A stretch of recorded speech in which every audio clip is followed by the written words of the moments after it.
Namo Buddhaya. Very good evening to Most Venerable Dr. S. Pemaratana. I'm very happy to meet Bhante again after 8 years. Incidentally, the last time I met Bhante was also in the Dhammapada course which we had upstairs. And Bhante was very kind enough to sit in to evaluate me. So tonight is another test. Yeah? The Venerable Pemaratana from Pittsburgh. Yeah? He has a center in Pittsburgh. He has come here to KL quite often. And I would encourage all of us to take this opportunity until the 28th of June to come and listen to Bhante. He has many gems of wisdom which he used to share with the devotees in Malaysia. So we, on behalf of Malaysian Buddhists, we welcome Bhante back to our shores. Bhante, thank you for coming. Also with us, we have Budugama Swarna Jyoti, Venerable Swarna Jyoti from Sri Lanka. I'm also very happy that the president of Sasana Abhiuddhirivadana Society, Brother Sirisena Pereira, is here with us tonight, as well as, of course, our beloved Uncle Vijay is also here. Tonight, very heavy rain, but I see so many people still here. I think it must be the last session. So everyone has come to celebrate the closing ceremony. Always in the Olympics, when there is closing, everyone turn up. They might not be interested in the sports, but they like to see the fireworks. Yeah. And we have had a few sessions of discussion on Dhammapada. And over the few months that we have been discussing the various verses, I can see a lot of interest has been generated, especially in the Pali Canon, in the Pali Tipitaka. The Pali Tipitaka is acknowledged as the oldest collection of Buddhist teachings. Yeah, it is older than the other collections found in other schools of Buddhism. For example, in Stavira-vadan, Sarvastivadin, the Marguttaka, and all the Mahayana schools, they have fragments of the teachings preserved in various dialects and languages. We call them Prakrit, and also in Sanskrit language. But they are just fragments here and there, not as organized, not as comprehensive, not as deep, not as voluminous as the Pali Tipitaka, and also arguably not as ancient. So throughout the world, especially with modern scholarship, people have found out the value of the Pali Tipitaka in illuminating the original teachings of the Buddha. Of course, we have been Buddhists for a long time. Chinese people and the Sri Lankan people have been Buddhists for 2,000 years, 2,000 over years. Yeah. Even the people in Southeast Asia, the Malays, the Javanese, the Cambodians, the Myanmars, the Laotians, the Thais, have been Buddhists since almost 2,000 years ago. We have this Buddhist culture, but what is missing today is understanding of the Dhamma. We have the religion, we have the beliefs, we have the social system, but we might not have the wisdom. So in learning about Dhamma, it is very important to go deeper.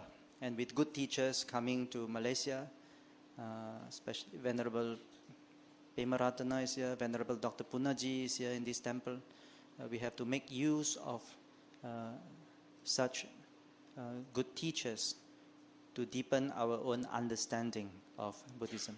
So for tonight, I'd like to do very simple verses from the selection of Dhammapada, including the very simple verse from the chapter on flowers, Puppavaga. There's one chapter out of 26, it is called the chapter of flowers. The Buddha, he is an expert in using parables, similes, and analogies.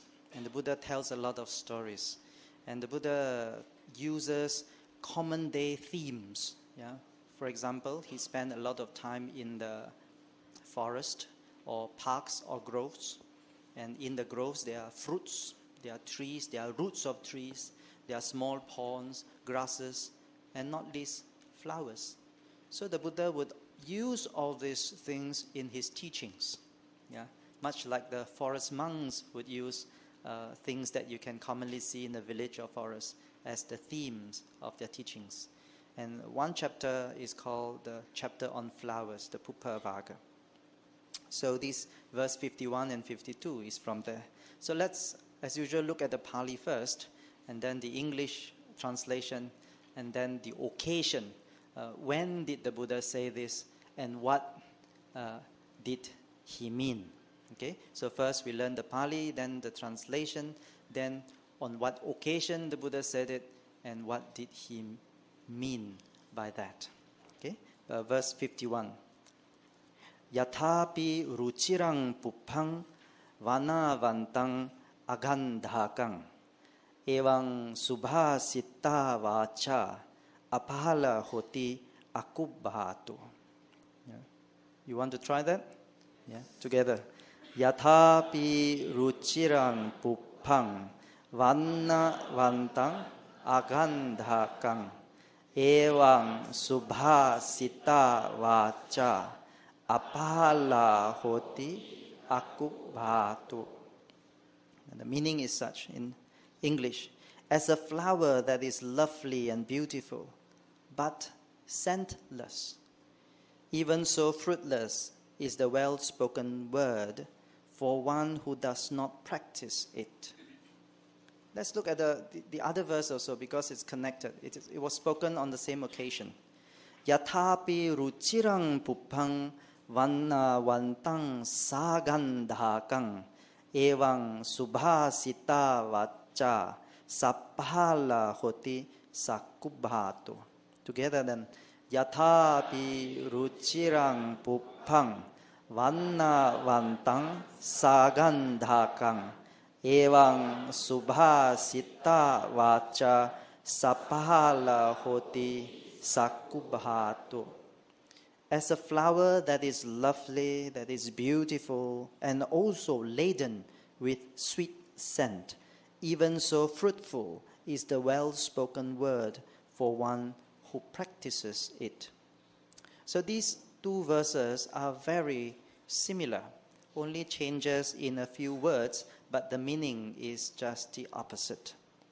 Verse 51 talks about a person who does not practice Dhamma. So he is, or he or she is compared to a flower that is beautiful, that is colorful. Yeah, beautiful and colorful, but when you smell it, there is no smell. Maybe plastic. Yeah, maybe bought from Tesco's. Yeah, no smell. Beautiful and scentless. Even so, the beautiful words, the beautifully spoken words, whose words are this?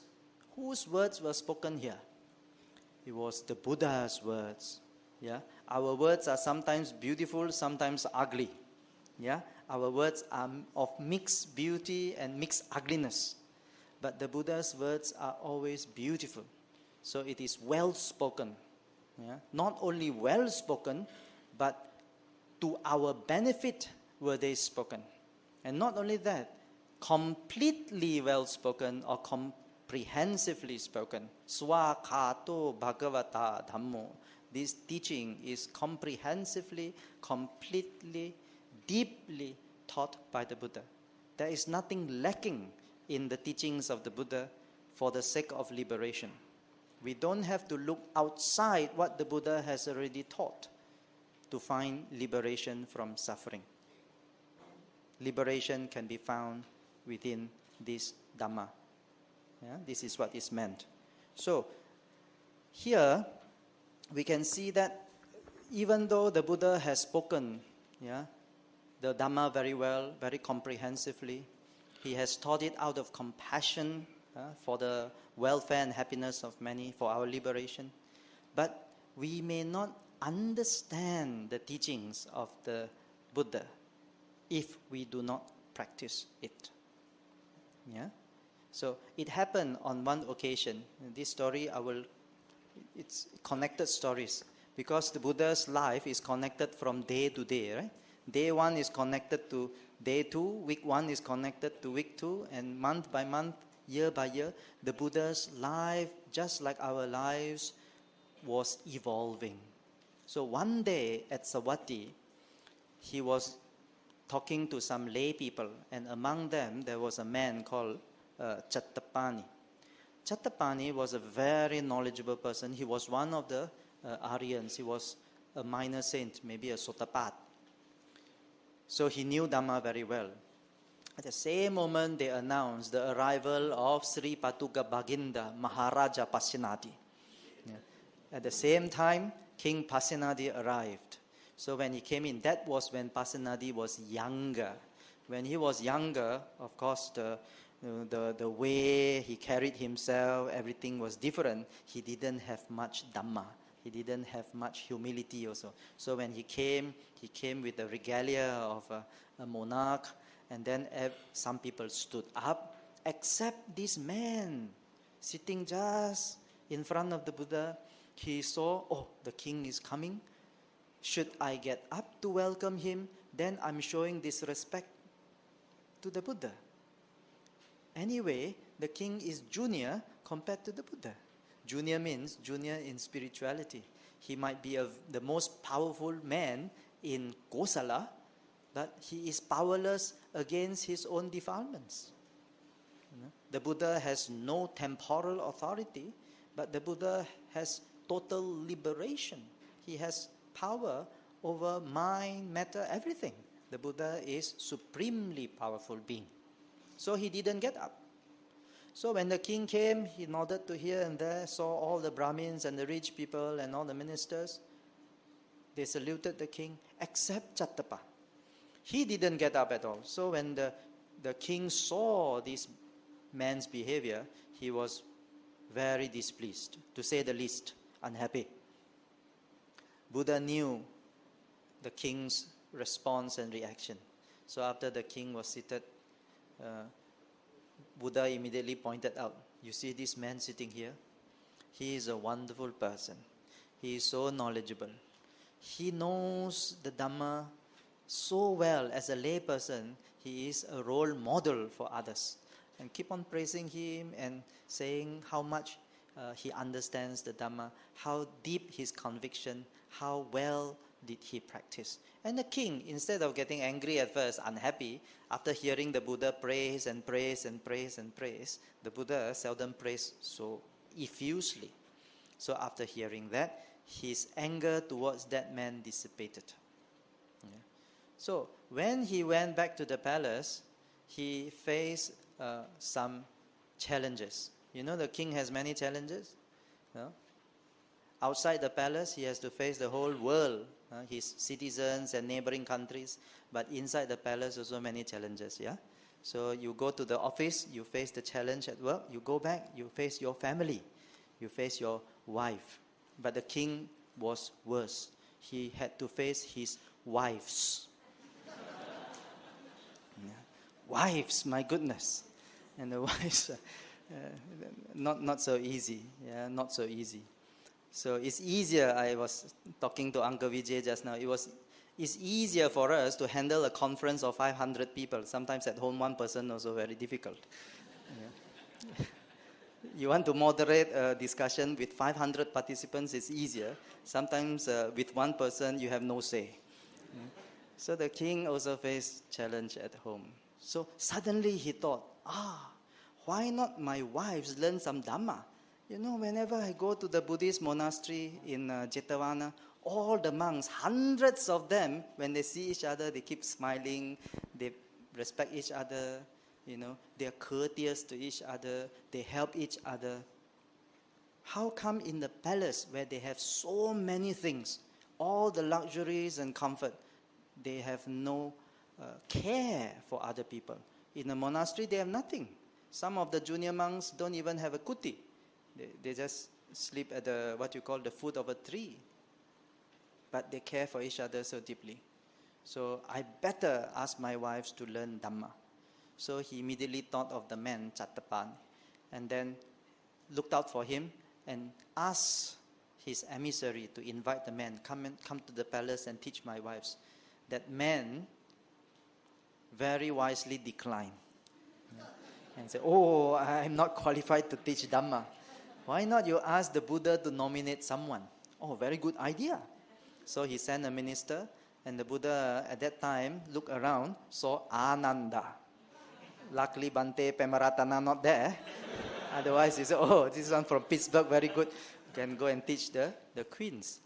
So he nominated Venerable Ananda, and Ananda, given the duty, every other day had to go to the palace to teach. Now, why did Ananda have to go to teach? Because although queens are very powerful, they are the wives of monarchs, but they are living in a luxurious prison. They have a life of protocol. As a queen, you cannot do whatever you want. You cannot go wherever you want. You cannot dress as you like. You have to dress according to the day. Certain day you have to dress like that. Certain occasion you have to dress. And whenever the king commands, you have to be present, whether you're well or unwell. And you cannot leave the palace. So that was a special arrangement where Venerable Ananda went into the palace to teach. And chiefly these two queens, two chief queens of Pasyanadi, one was called Malika, Queen Malika. And the other one was called Vasabhakatiya. Yeah. So Ananda was sitting every time on the platform, and then the queens would sit at the lower platform and surrounded by their servants, their retinue, and Ananda would give them Dhamma teachings. I don't know what he taught. Some of it were recorded, very simple ones, but the bulk of which we don't know. But this we know, the result of Ananda's efforts. One day the Buddha asked him, so you have been going for some time now, how is the response from the inner palace to the Dhamma? And Ananda reported the observation. He said, for Queen Malika, she is very industrious. He told the Buddha, she is very industrious. Every time when I go back the second day, she would repeat to me what she learned the previous session. Speaking of that, I better do that also. Ask you what we learned the previous session. Malika was able to tell me and also the meaning correctly. The other queen, Vasabhakatiya, is absent-minded. She just sat there, listened, sometimes laughed, sometimes smiled, sometimes don't know what she was thinking. And she couldn't repeat to me whatever was said, even in the same session. So, Ananda, same teacher, teaching was the same. Then, two queens, background the same, maybe intellect different. But what is the greatest difference? What's the most prominent difference? The most prominent difference is attitude towards Dhamma. So one queen, Malika, was very interested in the Dhamma. She learned it well. The other queen, Vasabhakatiya, had no interest at all. So as usual, there are always ups and downs in life. Our life is not always progressive. Sometimes we do face with difficulties. Sometimes it doesn't rain but pours. When it comes, you will see whether this Dhamma is helpful or not in our lives. Some people I've heard say that actually I learned Dhamma over 30 years, but when I faced the difficulty, my sickness and so on, it didn't quite help me. Some people can say that it didn't quite help me. I have to go and look for Bomo, then only can help. Whereas most people say Dhamma is very helpful. So, I told this story last week. I said, once a person died, and then he went just like a dream, vanished from human life, and woke up surrounded by these big beings, dark-colored beings. and they didn't look quite human. So he was anxious. He was a little bit fearful. So he asked, where am I? And they told him, you're no longer in the human realm, you passed away. So just like a dream, he passed away and he woke up in a new life, in a new realm. Yeah. So the beings told him, you are now in not a fortunate realm. Yeah. This is an unfortunate realm. He said, why am I in an unfortunate realm? He said, probably you haven't done anything good. You luckily didn't do something very bad, but in your life you didn't do everything that is good. When you were young, you learn things like today we go to school. After that, you, as a youth, seek pleasure, had fun.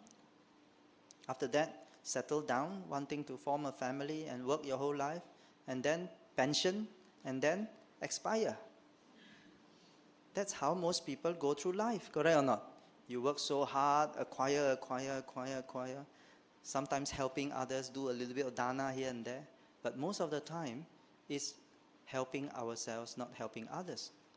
Putting ourselves in the center of our universe and not putting Dhamma in the center of our hearts. Like this, I think the majority of people spend their whole lives. And just like this man, when he woke up in another realm, he was not in a fortunate place. So he said, that's not fair. I didn't know that I have to do something good or avoid bad or at least keep the 5 precepts. How do I know? There were no messages. I didn't get any email or WhatsApp. And then those beings, one of them, his name was Yama. He said, I sent so many messengers with messages to you. Didn't you get any? I said, where? There were no messengers. There were no messages. He said, have you ever seen an old man? Of course. Every village has an old man. Every family has old people. I've seen them. That's my messenger. The message is, you will age. Have you not seen a sick man? Of course. That's my messenger too. The message is, you will fall sick. And have you not experienced, have you not seen, have you not met a dead person? Of course I have. That's my messenger too. And the message is, you have not freed yourself from dying. You are subject to death. Those 3 were the messengers, and the message is, you are subject to aging, sickness, and death. Everyone. So have you got the message? Have you seen the messengers? Still waiting for WhatsApp? YouTube? No. Look around and we will see.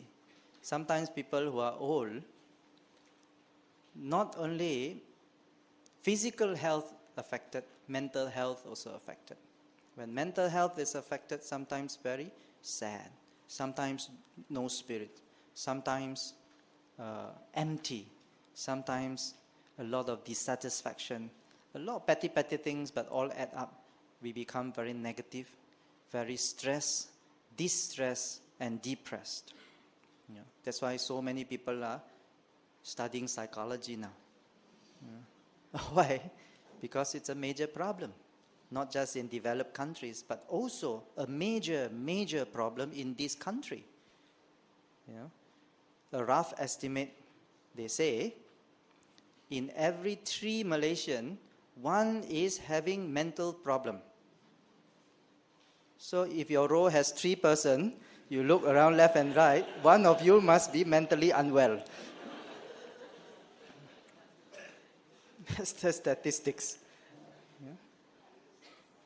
So when we are old, a lot of things change, physiologically change, and psychologically also we change.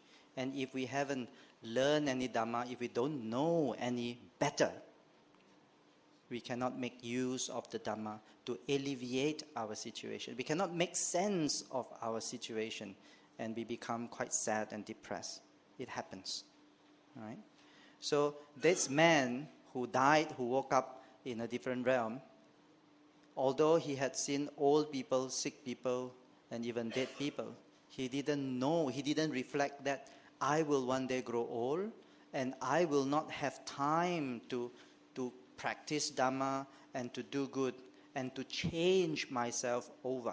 I will one day grow ill. I will fall sick.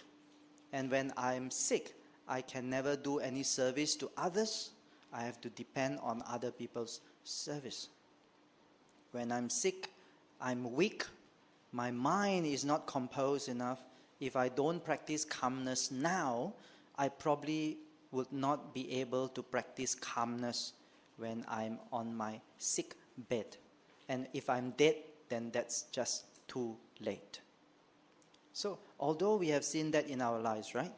But we never think that this is something that happens to us. It's always something that happens to others, right?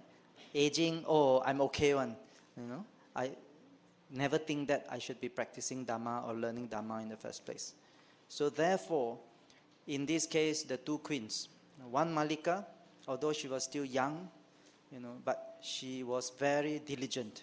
And she could see the benefit of practicing Dhamma. In fact, she was so diligent that the king found her exceptional. She was always so venerating or reverencing the Buddha that the king one day got unhappy with her. Whenever she wants to serve early morning, instead of paying respect in the direction of the king, she would pay respect in the direction of the Buddha. And whatever the Buddha says, she says must be true, must be true.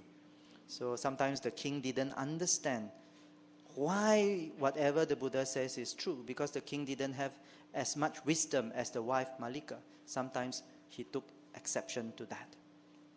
But the other queen, Vasabhakatiya, she has no such energy, she has no such effort, and therefore she was lacking. So whenever there was a conflict, she also could not resolve her conflict. The Buddha says there is a difference between those who learn Dhamma and those who do not.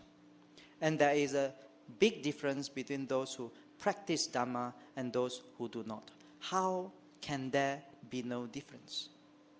The Buddha asked, how can there be no difference? But the difference, sometimes we only know when during a critical juncture. During a critical juncture in our lives, or sometimes certain things just happen. Things just happen, it's just like that. And we see our heart respond with a lot of calmness, with a lot of stability, and with a lot of positive response, rather than we become clueless, like having lost our head, and we become panicky, full of fear and anxiety. So there is the difference between those who practice Dhamma and those who don't. Those who don't practice Dhamma is just like this flower that is lovely and beautiful, but scentless. And even so, fruitless is the well-spoken word for one who does not practice it. So again, the well-spoken word refers to the teachings of the Buddha. The teachings of the Buddha is good or not? So do you have books on the Buddha's teachings at home? What do you do with those books? Of course, we put on a nice almari, right? We put on a nice cabinet. Oh, this one is holy book, so must put above all the other books, clean it, probably put some flowers, decorate it, arrange it nicely. And before Chinese New Year, bring them out, dust a bit, put them back. Next Chinese New Year, do that again. They are pretty. Similarly, words of the Buddha is also beautiful. They are beautiful, The Buddha described satang sabhyangjanang. This is so beautiful. What is it? It says, the Buddha says, in the beginning it is beautiful. In the middle it is beautiful. Paryosana kalyanang. At the end also is beautiful. Satang sabhyangjanang. The words are beautiful. The language is poetic. It's wonderful. Even if we don't understand fully, when I was young, I didn't understand what the monks were chanting. They were chanting. Even the intonation was beautiful. I felt calm. They were chanting blessings. I didn't know what they mean, but I felt very calm. I felt it's so beautiful. It's better than anything I've ever heard. So this is the effect of the Dhamma. But then, no matter how beautiful they are, it's just plastic. If we don't practice it, there is no Dhamma within us. My dear friends, we have learned a lot of, or rather heard a lot of Dhamma teachings. We have heard many talks. Today is very convenient. We can pick up a book, we can pick up a CD, or we can search on the internet, and we have the facilities 24 hours. But whatever we have heard, they are merely knowledge. It is called jnana. It is not Dhamma. Because the Dhamma is something we term realization. Dhamma is something we realize in our hearts. It is not something in our head only, but it is something that we experience in our hearts. Yeah. There are these three aspects when we approach the Dhamma: Pariyati, Patipati, and Pattivida. Pariyati, every day we have to make an effort to learn Dhamma. Because every day we are dying. Every day we don't know. Yesterday we cannot revisit. It is gone. So yesterday's life, our life yesterday was gone forever. Today's life will be gone soon. So every day it is like dying, but fortunately you wake up in the same realm. Yeah? The next morning you wake up already, you see whether got giants, very dark one, and tell you, did you see my messenger? Then you know, you know. We wake up the same realm, we wake up having the same body, you know. So not yet time to pindah alam. You know, sometimes you pindah rumah, this one pindah alam, shift realm, not shift house. You know, so yesterday is gone forever. You know, every day is like that. So therefore, when we don't practice the Dhamma, we don't understand anything. You know, I shared with you my teacher.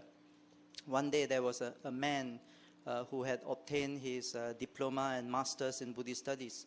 And those days it was very rare. Today it's more common. Yeah, so he drove all the way from Penang to our monastery. And when he came in, he discussed with my teacher various topics. I remember I didn't understand at that time about Paticca Samuppada. And he was talking, you know, these links and forward, backward, and turning. I was also pushing.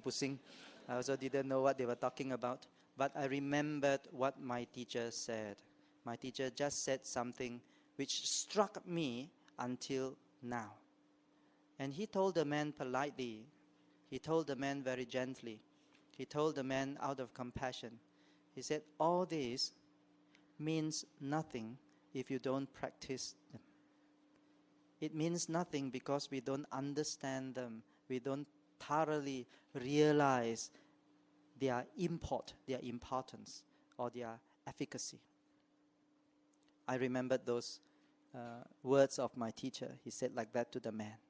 So a lot of us, when we learn, when we hear about Dhamma, you know, it is just up there in the head. There are lots of concepts. And whenever we see things happening in our lives, we can say, oh, this is anicca, oh, this is dukkha, oh, this is paticca samuppada, this is the effect of craving, and this is attachment. And easier to see other people having attachment than to see our own attachment. Easier to see other people having defilements than to see our own blemish.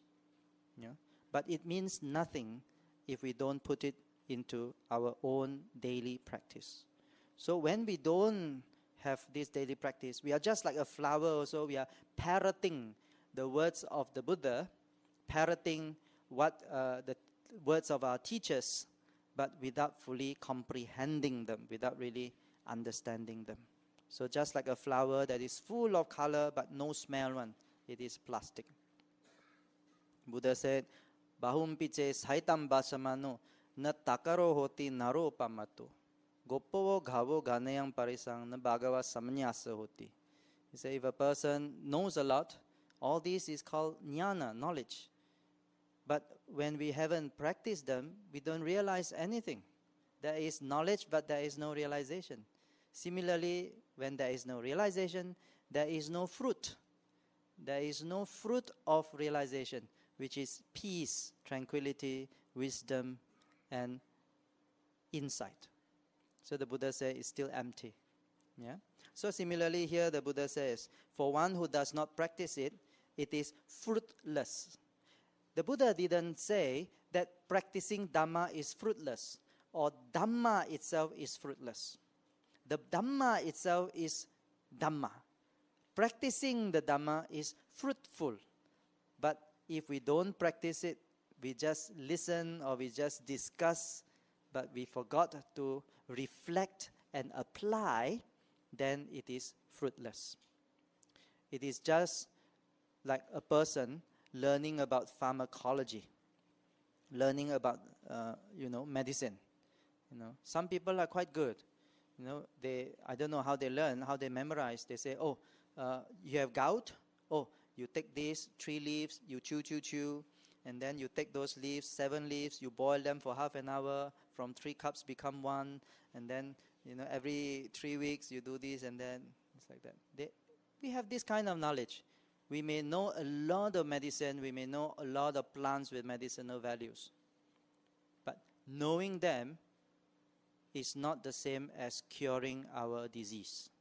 It's not the same as relieving our pain. We just merely know, if I take this, my sickness will be better.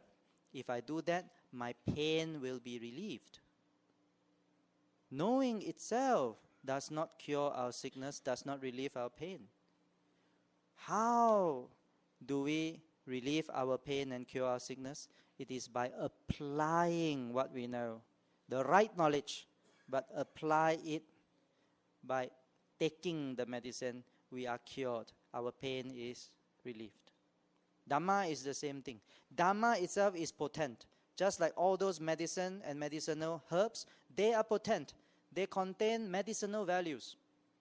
We cannot say that, I learned Dhamma so long already, but no effect. My boss still treat me very bad. I learned Dhamma, I send metta. Still the same.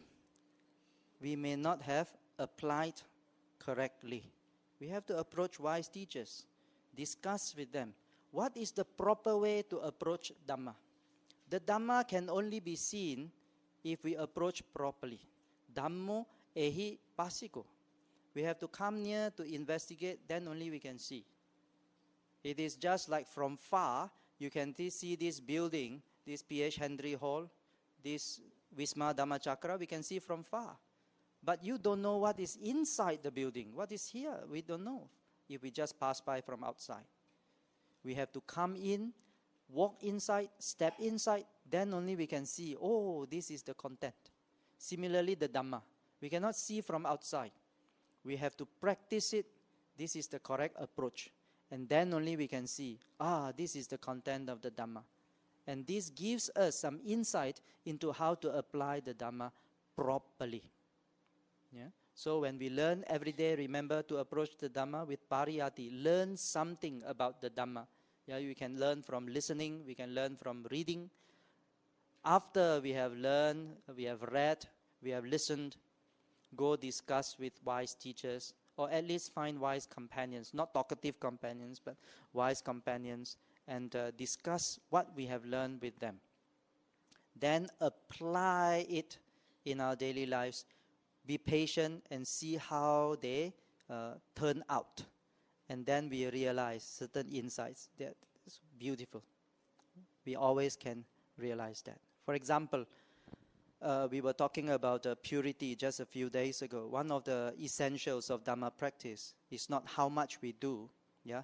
I'm doing a lot of dana, and I'm going for a lot of retreats, and I'm helping a lot of people. I'm full of compassion and energy.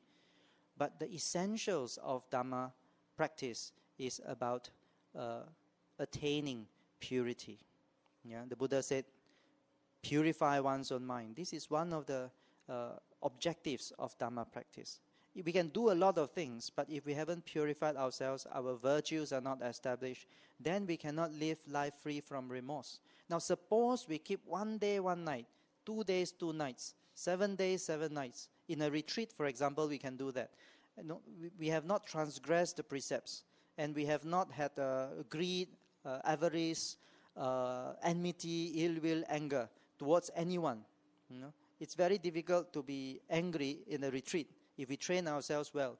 So what happened after these few days is wow. We just wow, not wow bulan wow, but wow. It's wow. What's this feeling I'm experiencing? It's so peaceful. It's so tranquil. It's so joyful. Yeah? Freedom from remorse gives us that kind of joy, that kind of ease, a heart at ease, and the body becomes very comfortable. And then suddenly we more or less realize, I say this term, realize, oh, this is what karma means. Oh, this is what piti or joy means. We are experiencing the beginning of those, the tastes. We are tasting them. We are not reading the menu now. After several days, we are tasting the fruit. Yeah. Previously, peace is like that, joy is like that. That's reading the menu, or reading the recipe. But now we are tasting the 4 tastes of peace and joy. And suddenly you feel so satisfied, so fulfilling. And suddenly a thought comes up, wow, I'm so good. I'm so good. I'm better than all my friends. They should have come for this retreat. They never come. What a waste. I think in another 2 days, I'll be Sakadakami already. Very good.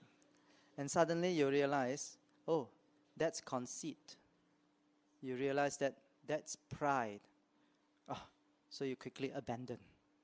You see? Quickly you can abandon. Oh, that's conceit. I'm thinking like this. It's impure again. I'm blemishing myself again. I'm not stainless anymore. I put taints on myself. Now it's arising. The taints are arising. The taints of conceit. There are no other taints, but this one arising. But even when the taints of conceit arises, we can see it very clearly. And this is also the fruit of practice. This is also a fruit of practice. For anyone in life, in our normal worldly existence, can we see the taints arising and disappearing so easily? It's not so simple. Every day we go to office and come back, we think we are a wonderful, fantastic person. I'm a fantastic husband. I'm a fabulous father. I'm a productive worker. And I'm a super, super great boss. That's all according to ourselves. Not our wife, not our children, not our employer or subordinates. We may think of ourselves in a different way, but we don't actually realize who we are. But when we practice the Dhamma, it allows us an insight into ourselves, what is still clinging on as self, and what is the true nature that is not self. So this is the fruit of Dhamma practice. And this Malika experienced, but Vasabhakatiya didn't experience. And when there are problems, Vasabhakatiya said, no, I learned Dhamma, but no effect one. Whereas Malika knew much better what is the effect. Okay? So whatever we heard about Dhamma or read, it is called jnana. What is jnana? Knowledge. In order for knowledge to become Dhamma, something that we realize, then we have to go through pariyati, patipati, and pativida. Patipati means practice. Yeah, and practice is not just during retreat. Practice is moment to moment, day and night, every day of our lives, whether in the temple or at home or at work or on the streets. Practice what? We have to learn. We have to learn what is that we need to practice. We have to have a proper understanding and concept of Dhamma practice. And that's why we come here to listen to Dhamma talks from people who teach us the Buddha Vachana, the Buddha word. So have a proper understanding of what is practice and practice it evenly, and then we will realize gradually. So this is pariyati, patipati, and pativida. Okay? So these 2 verses tell us a big difference between practice and the non-practicing of Dhamma. If we practice Dhamma, the beautifully spoken words of the Buddha become very meaningful internally, spiritually, deeply. It becomes very meaningful. There are occasions where people practice Dhamma when they get up in the morning, there are tears in their eyes. Not because they are born in the same realm, not because they didn't die, but they were so happy. They're so joyful and grateful, so appreciative. They feel the Dhamma, they feel the piti. Piti means joy very deeply. Tears come to us when we practice Dhamma. So whenever we kept our precepts well and practice meditation, achieve some calmness and tranquility, when we listen to the words of the Buddha, when we listen to good teachings, we feel it deeply. Otherwise, it's just looking for the wrong signs. We look at the speaker and listen to him, see whether any new material or not, any new information or not, any new discovery or not, or new jokes, or any entertaining value or not. Those are the wrong things to look for in a Dhamma talk. Those are things people look for in a worldly show, in a worldly display, in a worldly performance, but not Dhamma. There's nothing new in Dhamma. Nothing new. Everything is ancient. Timeless they are. Beyond ancient, they are timeless. But they are efficacious. They are still applicable. Because of the timelessness, they are applicable to us today and tomorrow. So this is the beauty that awaits us to discover it. Okay? The next verse is the verse from the Kodavaga, the chapter on anger. Kodha means anger. We read, Akodhina jine kodang asadung saduna jine jine kadhariyang dhanena satchena alika vadinang. This is a simple verse that every one of us should memorize, because look at the meaning, it's beautiful. Conquer anger by non-anger. Conquer evil by good. Conquer the stingy by generosity. And conquer the liar by truth. It's a very meaningful verse. Very short, very meaningful, very direct, and very effective. So many people don't conquer anger by non-anger. Many people conquer anger with more anger. When people are angry, they started to shout at us. What happens? Do we feel pleasant or unpleasant? Happy or unhappy? What is our reaction when we feel unhappy? Shout back. Natural reaction, isn't it? We just look at what you call a football match, or children playing. When one child shouts at the other child, and then the other child responds by shouting back. If they start to use bad language, then the whole field is full of bad language. This is normal. This is people who have not trained themselves, not practiced, and not realized the Dhamma. Anger cannot be resolved with more anger. In family, anger cannot be resolved with more anger. The Buddha said, Nehi verena verani samandida kudachanang averena cha samanti is dhammo sanang tanu. Anger cannot be resolved by anger. By non-anger can anger be appeased. This is the eternal law. For example, there was a person who saw the Buddha. This Brahmin was very unhappy with the Buddha. The Buddha had spoken to his brothers, and they were converted, became Buddhists. So this Brahmin shouted at the Buddha with profanity. I cannot repeat here. Profanity, he shouted. But you know what? In Pali language, even very bad words sound so sweet. Huh? I say, what do you say? Mundaka, vasalaka. Those. But when you translate to English, people will ask, huh, that's all? Because it's in English, it's worse.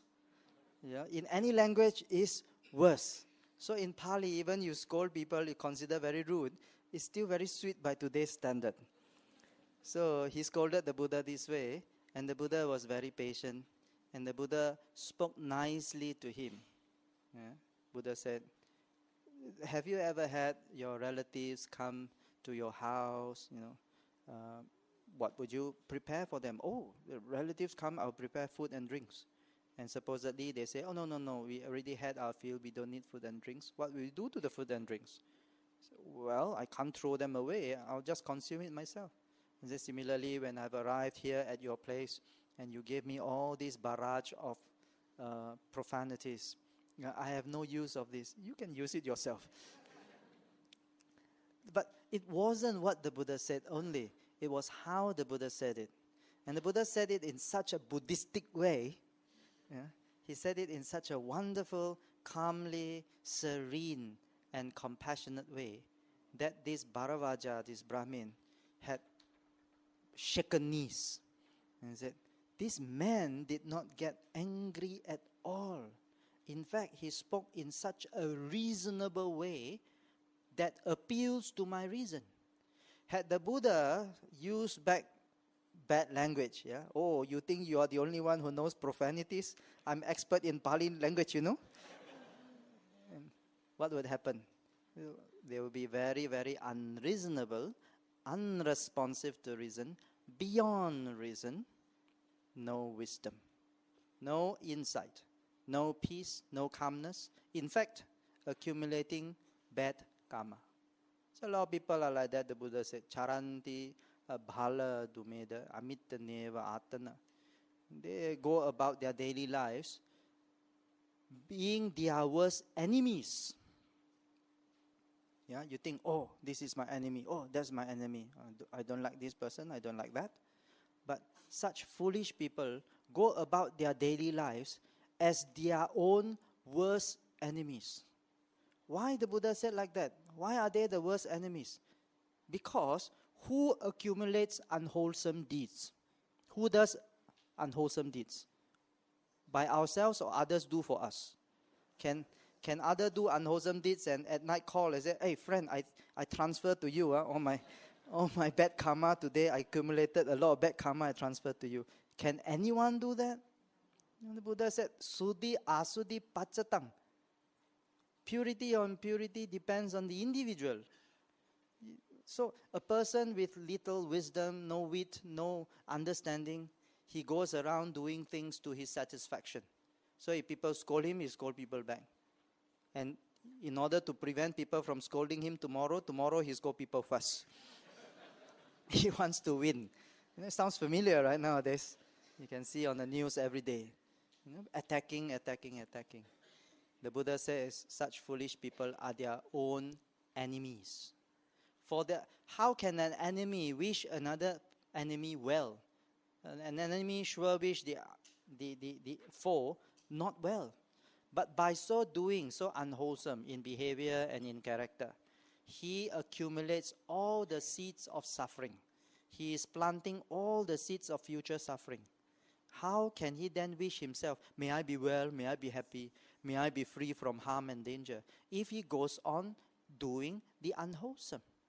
If we really want to be well, to be free from harm and danger, we should have the wisdom and the wit to go about our daily lives without injuring others and injuring ourselves with unwholesome deeds. So this is the effect of practicing Dhamma. If we don't practice Dhamma, we will return anger with anger. But when we remind ourselves of Dhamma, he scolds me, well, whether I deserve it or not, if I scold him back, who accumulates the bad karma? It is I. So if I accumulate bad karma, what does it mean? It means I'm planting seeds of future suffering. And if you scold a lot, you're planting furiously seeds of future suffering and putting fertilizer and pouring water, and they will ripen immediately. So scary, And we wish, may I be free from hell. We are opening the doors, the stairway to hell ourselves. Yeah. So this is how asadu sadhuna jine, conquer evil by good. If other people have been not good to us, they have treated us with what you call malice. We should not treat people back with malice if we understand the effects of malice, if we understand the effects of karma. Sabbe satta karma sakka. All beings have karma of their own. Even though they might have treated us badly, but if we treat them badly, then it is our karma that we have to reap the consequences in future. And conquer the stingy by generosity. Stingy people, we can conquer them by being generous, being caring, or being thoughtful for them, and conquer the liar by truth. Okay, so this is a reminder of the Buddha. Let me share with you the story. This is a very interesting story of the Lady Uttara. This concerns the Lady Uttara, and she was a very devout young follower of the Buddha. Her father, the name was Punna. Punna used to be a farmer. He rented land from a man called Sumana, and he was farming. And one day, while he was doing work, they brought the tiffins. They brought tiffins. So from tiffins, they put the food. So whole day when they left for home in the morning, they come back in the evening, they will break for a while in the afternoon to take the food they carry in a tiffin. Today in the village, we still do that. Now, while he worked hard in the morning and he was about to rest, before the midday, he saw a monk sitting under a tree. The monk was traveling and there was no village nearby. So the monk was sitting there coming out from meditation. This monk happened to be an arahant, and the meditation he was doing happened to be Nirodha Samapatti. He was enjoying the bliss of arhatship. And this monk happened to be named Sariputta. So all these are very good fortune to the farmer Punna. But he saw the monk and said, oh, this monk was sitting there since morning. Now he is coming out from meditation and he hasn't got any food. But I only have a little bit in my tiffin. I eat every day, but I don't have opportunity to do good every day. So he used the food, the very little he had in the tiffin, offered it to Venerable Sariputta, who just came out from Nirodha Samapatti, the bliss of arhatship, offered him. Sariputta, grateful, taught him Dhamma. When taught Dhamma, eyes open already. Heart open already. That's the effect of having a good teacher. So next time look for a teacher named Sariputta or Pemaratana also can. It's very different. He was inspired in the Dhamma. Inspired in the Dhamma, he served Sariputta every day. Invited Sariputta to the house, the wife and the little daughter. The little daughter's name was Uttara. They served. And one day, they discovered riches. They discovered riches in the field. And he became rich. And when he became rich, this was a sudden cepat kaya. How cepat kaya? They discovered in the land there were some buried treasures. So when they dug up, those buried treasures were worth a lot and they became very rich. What would you do if you do gardening at home and suddenly, well, you want to plant your aloe vera and you found, wow, there's antique there, gold bars and silver. What would you do? Sell them. Then what you do next? Donate to Buddha Sasana? Complete the building here? Many people will think, I'm going to keep this, invest, maybe call a friend, advise me what to do with my newfound wealth. But you know what Punna did? When he discovered this, the first thought that came to him is, I want to offer dana to the Buddha and the Sangha. The First thought that came to him. And you know what is the second thought? No second thought. Only one thought when he discovered his sudden richness, wealth. I want to offer to the Buddha and the Sangha. The Sangha hated by the Buddha. And he invited the Buddha from far. He had a dana for the Buddha. The Buddha taught the Dhamma. And 3 of them in the family, the eyes of Dhamma opened and they became Aryas. Now, this is the greater treasure compared to the material wealth. This is the spiritual treasure which lasts you until Nibbana. Material wealth don't last you, just like health and body don't last. But the spiritual wealth and understanding and wisdom opens the door to deathlessness. Soon when the daughter came of age, according to custom, she was married off. She was married to the landlord's son, Sumana's son. And there she was very unhappy because the husband's family, they were not Buddhist, and she was not allowed to keep 8 precepts on Uposatha days. She was not allowed to offer food to monks. She was not allowed to even meet with monks and listen to the Dhamma. So whenever she has a chance, she will complain to the father, "What have you done to put me in this luxurious prison?" You know, the father felt very unhappy, felt very guilty, felt very sad for the daughter. He sent her some wealth. And with that wealth, the daughter suddenly thought, again the same wish, I want to do dana with this wealth. They never think, oh, in that case, I go and buy some property or jewelry. Uttara never think this way. He said, now with this wealth, I'm going to do dana. So he negotiated with the husband. With this wealth, part of it, I'm going to engage a person to take care of you for 2 weeks. From the new moon to the full moon. Take care of you, 15 days. And I have engaged a very expensive courtesan to take care of you. You know, in India, they have courtesan, like Ambapali is a courtesan. And this one is also a very famous courtesan. Her name was Sirima. Sirima was beautiful, you know. And she was famous and very expensive. One day it cost 1,000 pieces of silver to engage her. So with the father's wealth, part of it, she engaged Sirima to take care of the husband. And husband said, who? Sirima? Oh, yo, okay lah, never mind lah. I sacrifice lah. I sacrifice for 2 weeks lah, you know. My wife cannot take care of me, have to engage someone else. Okay lo, what to do? My karma lo. Husband think like this. So Uttara was very happy. Sirima accepted the invitation. And Sirima stayed with the husband, whereas Uttara stayed with the servants.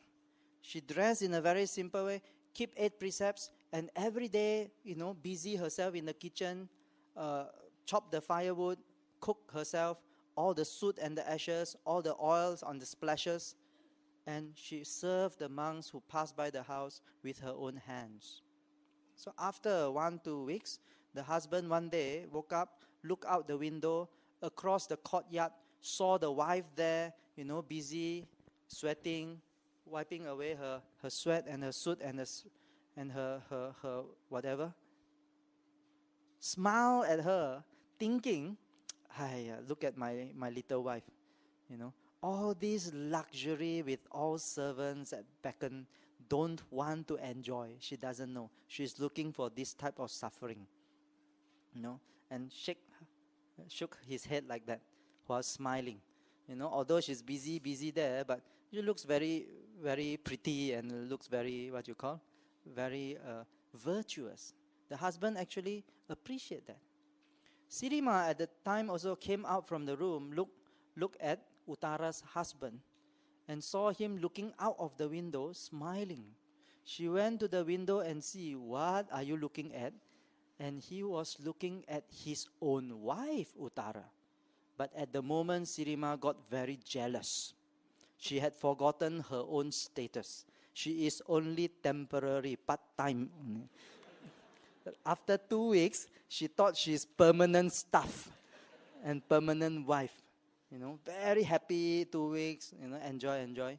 She got very jealous and forgot herself, and she rushed out from the room across the courtyard, and they were cooking.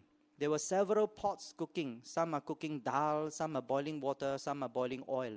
She took a scoop of oil, of hot boiling oil, went towards Uttara with the intention of splashing her with the oil to scald her. Because she was angry, she wasn't thinking.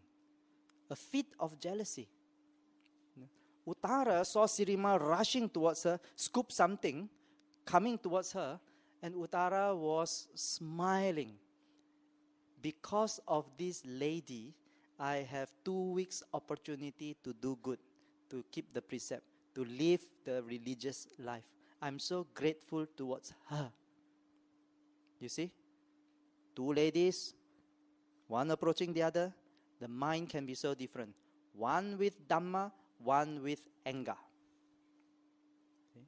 Then, when she approached closer, Uttara saw, what is she holding? She scooped up something. It's steaming hot, boiling oil. Oh, then it dawned upon Uttara what Sirima probably wanted to do with that oil to splash on her. And she thinks very fast. Luckily, our human thoughts are very fast. So fast, there's nothing faster, the Buddha says, than a human mind. And he says, if I had harbored any anger or ill will towards Sirima, let that oil scald me. If I had not have anger and ill will towards Sirima, let it not scald me. And the moment the oil was splashed on her, and it just ran down her face and her body without hurting her at all. Just like pouring normal water down the Uttara. And Sirima thought, the oil has gone cold. Went back to take another scoop. At that moment, the courtyard was surrounded by the servants. The servants were horrified. They quickly wrestled Sirima to the ground and gave her a beating. Whatever they had in the hand, they just started beating her. Started beating her. So at that moment, in Hokkien, 在聽了. When you feel the pain, then only she realized what she had done.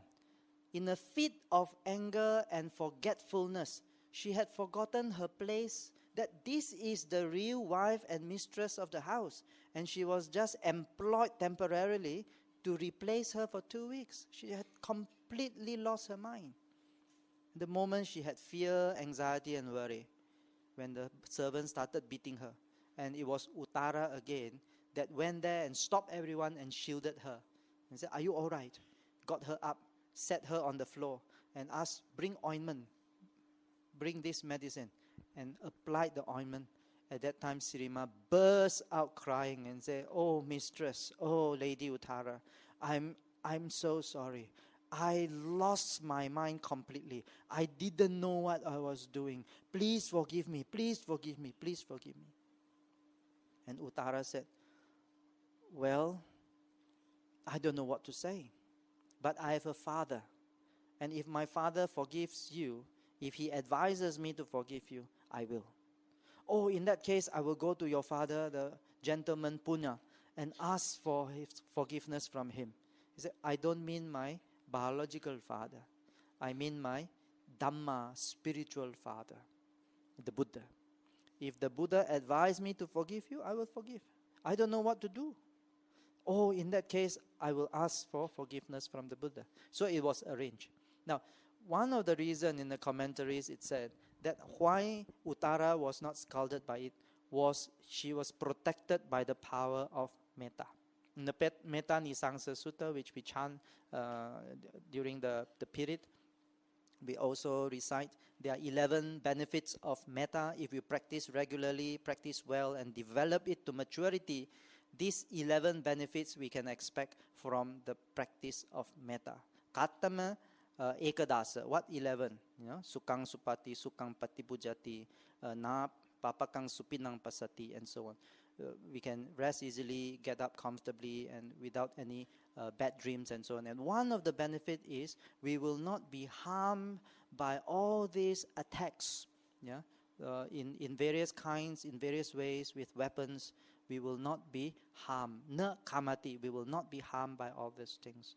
And this is the commentaries say on why Uttara was protected by the hot boiling oil. She didn't have any anger or ill will towards her attacker at all. So finally, it was arranged that Sirima met with the Buddha, asked the Buddha for forgiveness, told the whole story, and the Buddha advised Uttara then forgive her, and said this verse. He said, if one were faced with anger, conquer anger with non-anger. Okay. What happens if we face with anger a person who is angry with us, and we arouse thoughts of anger, and we return anger with anger? Then the other person is burning with his or her anger, and we burn ourselves with our own anger. The way not to burn ourselves and not to plant future seeds of suffering is by practicing self-control, by not having anger arise. So we train ourselves repeatedly until there is no more anger arising, even though we are facing with angry people. It is difficult, but with training, it becomes less difficult but still challenging. With more training, it becomes challenging but surmountable. With even more training, it becomes surmountable and desirable. With excellent training, it becomes desirable and achievable. You see? So, with perfect training, it's not just achievable, it is achieved. So, in Uttara's case, she was an achiever. A star. And whatever evil that comes to us, we conquer with goodness. And whatever stingy, we conquer with generosity. And the liar with the truth. This is an elaboration spoken by the Buddha. And this is the Buddhist principle. This is how we train ourselves. Sometimes we think that, it's only training the 5 precepts. But 5 precepts is for what? 5 precepts is to achieve what? We meditate. Meditate is to achieve what? What is the objective, finally, of doing meditation?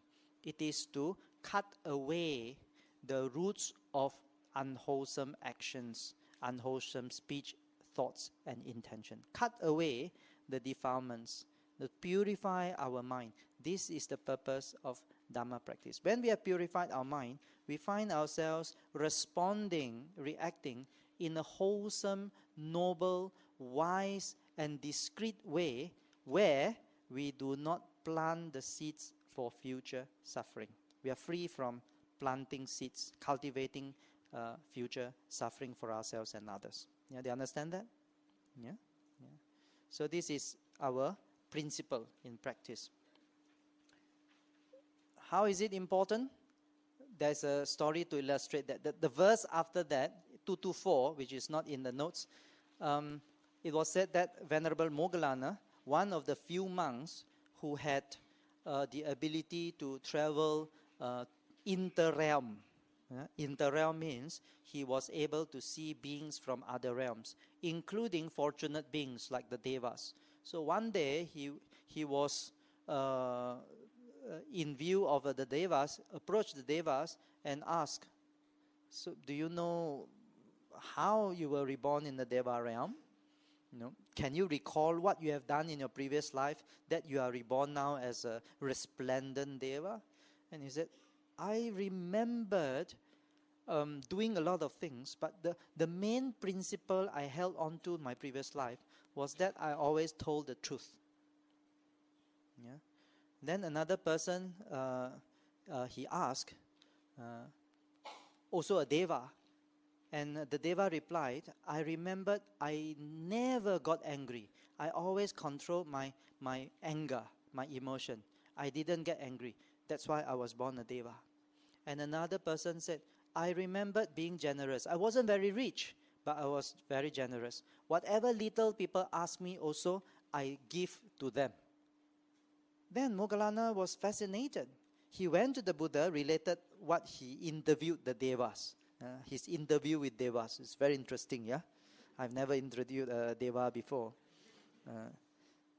So, is it possible that a person only does that trifle things, little things, and they can be born as a Deva? And the Buddha said, actually, they are not trifle. They are not easy, Telling the truth, maintain truthfulness and sincerity throughout life. Is it easy? It's not easy, Not getting angry throughout your life. Is it easy? No. And being generous even though you don't have a lot. That's not easy. But these are enough for a being to be reborn in a fortunate realm even as a Deva. So the Buddha says, Satya bhane na kucheya daja pasmin piyachitu itehi tehi tanehi gache devana santike. Just by speaking the truth, just by not getting angry, just by being generous, giving whenever people ask a little bit, also give. By these three modes itself, one being can be reborn even in the realms of the Devas. So it is not an exclusive right of certain religion. Certain religion says that only you believe, then you can be born in the heaven or paradise. But the Buddha says anyone who practices such principles, such moral, upright principles as telling the truth, as not getting angry and so on, can be reborn in the realms of the Devas. It doesn't mean just Buddhists, non-Buddhists, believers, non-believers. Whoever is upright, whoever is moralistic, whoever is virtuous, and whoever keeps to such principles, they are not trifle matter. They can be reborn in heaven. Okay? So don't worry if people tell you you cannot be born in heaven, because he said, according to the Buddha's teaching, all beings can be born in heaven. Not just those who believe. Belief is not the criteria. Purity is. Belief is not the criteria. Purity is. Many people like to believe. It's easy to believe. But no doubt when you believe, you feel that, wow, there's protection. My protector is very powerful. No evil can come to me. No ghost can come to me. No devil can come to me, because my protector is the most powerful being in the world. Although it gives us some psychological comfort, there is no actual freedom from danger and harm. It's just we believe. And many people say, if I believe, it is so. But when we believe, it is not so. When we believe, we believe. What is so is called reality. So despite individual beliefs, reality is something else. And to understand and to realize reality is called realizing the Dhamma. Dhamma is reality. Dhamma means reality. And when we understand Dhamma, means we understand as it really is. This is the meaning of Dhamma. Yeah? Okay? Then to be born in heaven also is not our goal yet. Yeah? As Buddhists, we don't aim to be born in heaven. There is another verse you can record, I think 178. This verse says, Pathavya ekarajena sagasa gamaninava sabaloka dipachena sottapati pahalang warang. It's a beautiful verse. Pathavya means earth. If earth, you are the most powerful being. Ekarajena, suppose you are the chief in the world. Suppose you are only Lord in the world.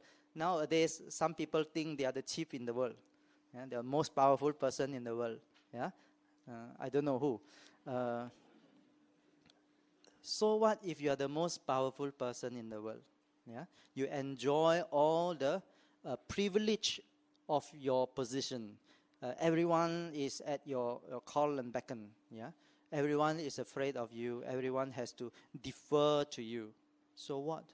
Your enjoyment is nothing compared to being born in heaven. You see? You might be the most powerful person who lives the most luxurious life on earth, but luxury on earth is nothing compared to the luxury in heaven. And the lifespan on earth is so short. The Devas look at us and say, oh, just born this morning, died at night. And we have lived 100 years. We live in a human realm. We say, oh, what a ripe old age. This man died at 100. Hockey liao, hockey, ho yao fok hei ya. What a blessing. But the Devas say, what a pity, what a pity. Just born morning, die at noon. Cannot enjoy. But the Devas have a long span of existence, and their enjoyment is greater. So no matter how much we enjoy on earth, it's nothing compared to the Devas' realm. But no matter how much the Devas enjoy, it's nothing compared to the Brahma's realm. Sabha loka dipachena. Oh, now I'm Lord of the world as a Brahma. Devas enjoy sensual delights. Sensuality changes. They come, they go. You cannot retain that. That's why you have to continue looking. This is sensual pleasure. What do you like to eat? Yeah? What do you like to eat? Yeah? Durian. Durian is seasonal. So when durian season comes, we enjoy. After durian season, no more. Yeah? And even we enjoy other kinds of food. Oh, very nice food. After eating that, we feel very happy, right?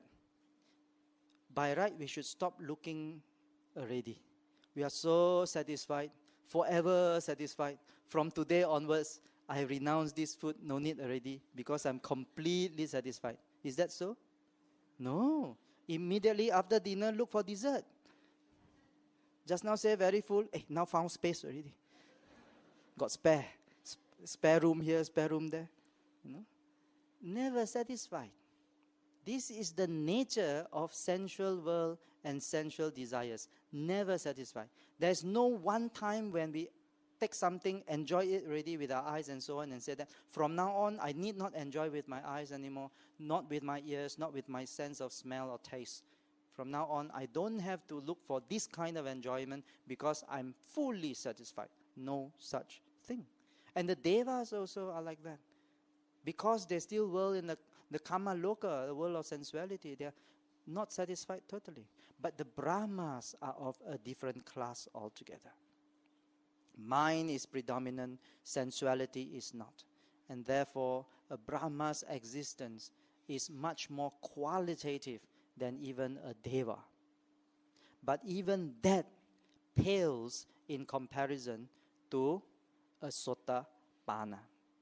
When we have attained a Sotapatti, even as a human being or even as a Deva, when we have attained Sotapatti, meaning we have entered the stream, the Aryan stream, we have realized truth, the Dhamma, for the first glimpses of Nibbana, although we have not completely released ourselves from suffering, liberate ourselves from samsara, but we have entered the stream towards it.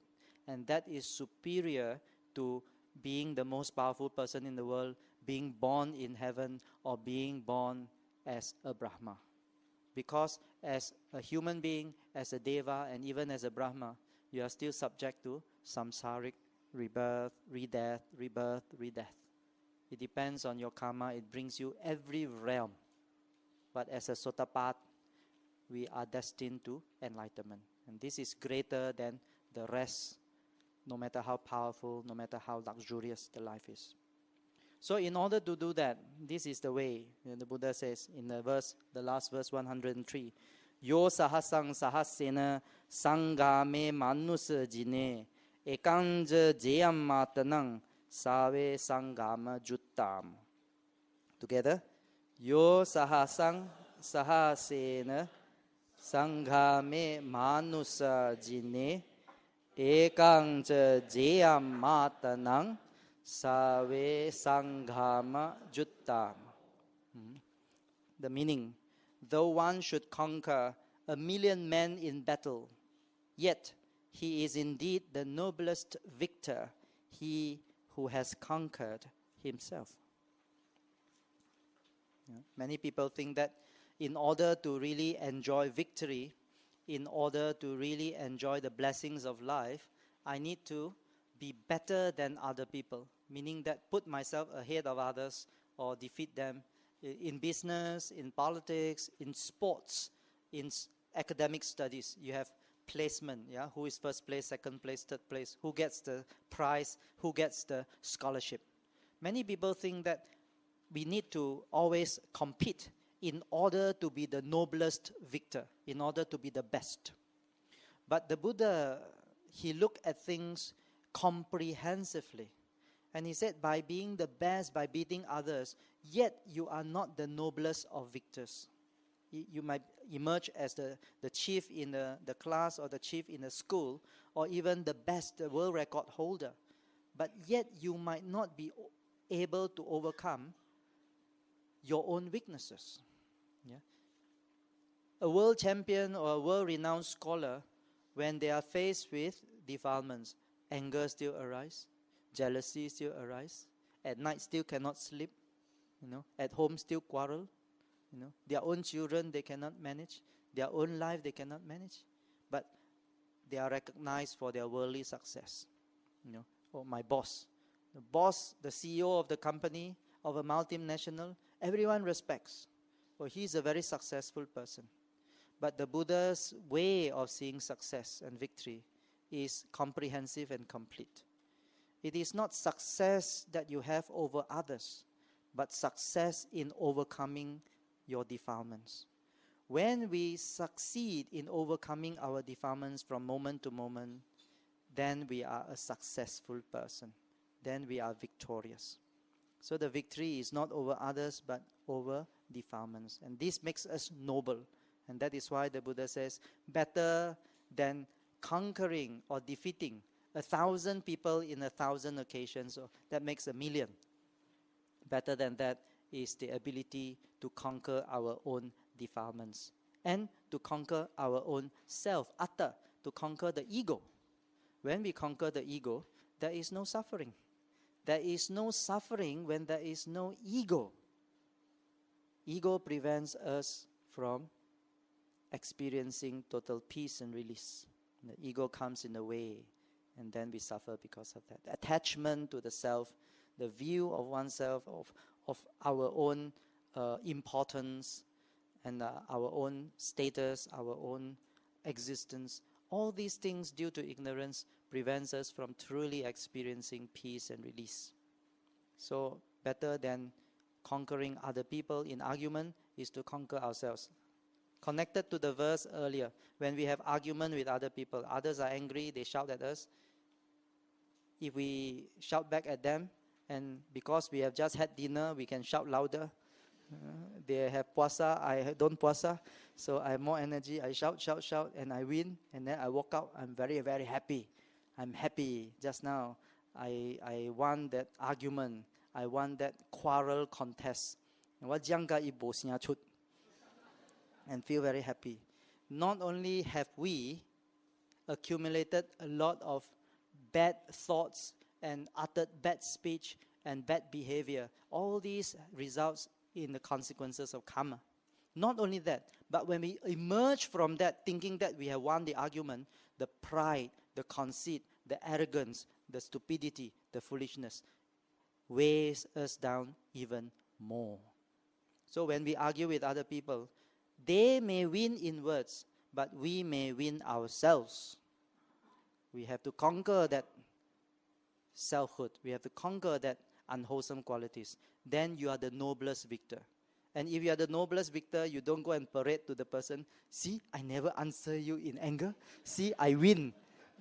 Brother Tan say one. Then you're not so noble. Huh? That's very conceited. Just maintain our peace. And this is what Dharma practice is about. Ultimately, it is not about how much we know, but how peaceful we are. And how peaceable we live. How wholesome, how satisfying, how fulfilling, and how meaningful our lives are. From these few weeks that we have been sharing the Dhamma, I hope all this we can see and achieve. It is challenging at first, but doable. It is not only doable, but desirable. It is not only desirable, but achievable. It is not only achievable, but we have to practice, put in effort to achieve it. Not thinking that it is achievable and never go to achieve it. So remember, if Dhamma we hear already, no matter how good, it is just knowledge. And knowledge you will forget. But whatever we have listened, put into practice, toka tokang kane kane. Yeah? Whatever it is, anupubena medavi. Just a wise man will practice. Toka toka kane kane. Yeah? Tampo tampo chisi chisi. Yeah? In Hokkien we say like that. Yeah? Little by little, from time to time, moment to moment. Kamaro rajata sevani dame malam matano. We purify ourselves just like the silversmith or the goldsmith purify silver or gold. And this is purity that we achieve. Freedom from remorse, freedom from planting the seeds of future suffering, and freedom from suffering itself. That is my sincere wish to everyone. I thank you all for attending so many weeks of lectures. I hope you have been severely entertained by Uncle Vijaya. And both of us are really appreciative of you, especially in the last session with such a downpour. And I know it has been difficult looking for a parking spot. Many of you may even have gotten wet. I apologize for that. But it has inspired me. You have inspired me with your presence. And together being inspired, let us progress forward and upward in the Dhamma. Never stop. March on. Sabe sata sukhi hontu. May all beings be well, happy and peaceful. Respects to Bante.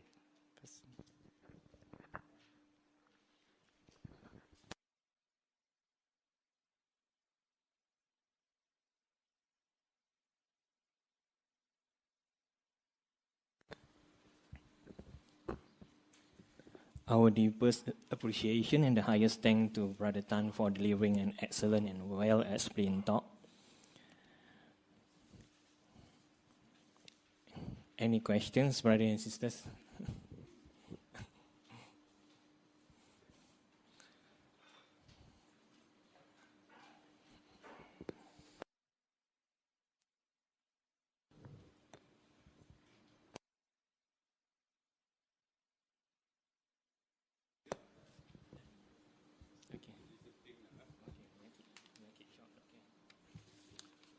Brother Tan, just something just mentioned about conquer anger by non-anger. My personal experience, correct if I'm wrong, I have dealt with a case where conquer anger by non-anger. I'm not anger, the guy anger, but he continued to be anger because I'm no anger. But I try another case, my experience, I conquer anger by love. Everything comes beautiful. So I just want to ask you to clarify this. I don't know, first time I heard about it. Conquer anger by non-anger. My personal experience, if I conquer by love, I find the thing so beautiful. That side also love me that. Can you comment on that? I'll stand here and comment. Thank you for the question. Non-anger includes all these positive elements that includes love. In our case, it is called metta. It is love that is non-conditional upon what you call the other party being nice to us. Metta means I do not want to be unfriendly to you or hurt you or harm you in any other way. So this is metta. So it's included in our response of non-anger. But besides love, there are also other positive elements in non-anger. Yeah? That includes compassion. When a person is so much in suffering that they have to verbally abuse us, in just metta, we can also develop into karuna, thinking that this person is suffering. And instead of feeling angry to him, I feel compassion. Also, there is upeka. Upeka means equanimity. Sometimes this person praise me too. Sometimes this person blame me. Sometimes he says nice things to me. Sometimes he shouts at me. So that upeka also is a positive quality that we can develop. There is also patience, khanti, and there is also deep tranquility, passaddhi. So all these are included in our response, non-anger. So non-anger doesn't mean only love, but progressively it goes even deeper and deeper and deeper to include all these positive elements. So I hope that answers your question. And it is true that non-anger